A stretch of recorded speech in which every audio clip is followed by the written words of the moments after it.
James is a mixed traffic engine. He can pull both freight cars and coaches. He's proud of his smart red paint, and so is his driver. Everyone says you brighten up their day, James.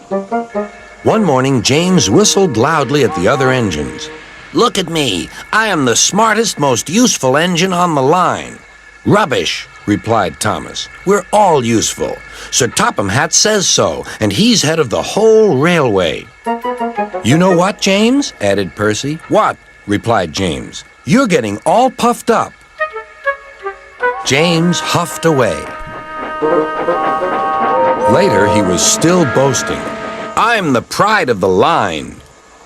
I saw you pulling freight cars, snorted Gordon. You're only a goods engine. I pull coaches, too. Not as much as I do. But Sir Topham Hatt has plans for me. James was only making this up, but Gordon believed him. What plans? Wait and see. Oh dear, he thought. Now what'll I do? Thomas was shunting shining new coaches. Good morning, James. Are those coaches for me? Asked James hopefully. No, these are for Gordon's Express. I'll fetch your freight cars next. But James was going to play a trick on the other engines. Actually, Thomas, I'm taking the coaches. Sir Topham Hatt asked me to tell you. What about the cars? Asked Thomas. Give them to Gordon. Come on, Thomas, said his driver. Orders are orders. So when James's driver returned, James was coupled to the coaches and he puffed away.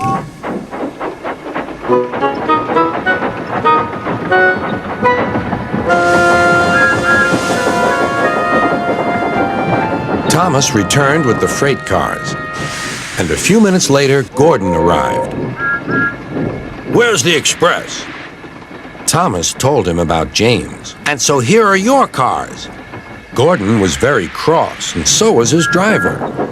Wait till Sir Topham Hatt hears about this. Meanwhile, James was enjoying himself enormously. What a clever plan! What a clever plan! He chuffed. Then he saw Sir Topham Hatt. Some jokes are funny, but not this one, James. You have caused confusion. Yes, sir, said James. You will now stay in your shed until you are wanted. The other engines teased James.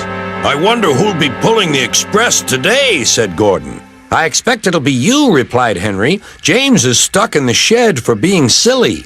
James felt sad. Next morning, he went back to work. Hello, whistled Thomas. Good to see you out and about again. I'm sorry I tricked you, said James. Are these my cars? Yes, replied Thomas kindly. They are pleased to have you back. James set off to the harbor with his train of freight cars.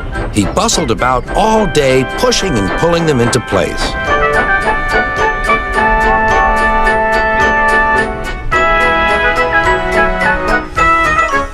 Time to go home now, James, said his driver at last. No cars or passengers, just we two. But his driver was wrong. Excuse me, called a man. I have a meeting with Sir Topham Hatt, and I mustn't be late. May I ride back with you? Of course, replied James's driver. Then he whispered to James, This gentleman is a railway inspector. James was most impressed. He steamed along the line as smoothly and quickly as he could.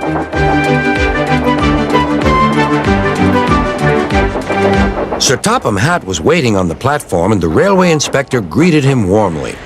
This clever engine gave me a splendid ride. You must be proud of him. Yes, indeed. Once again, you are a really useful engine.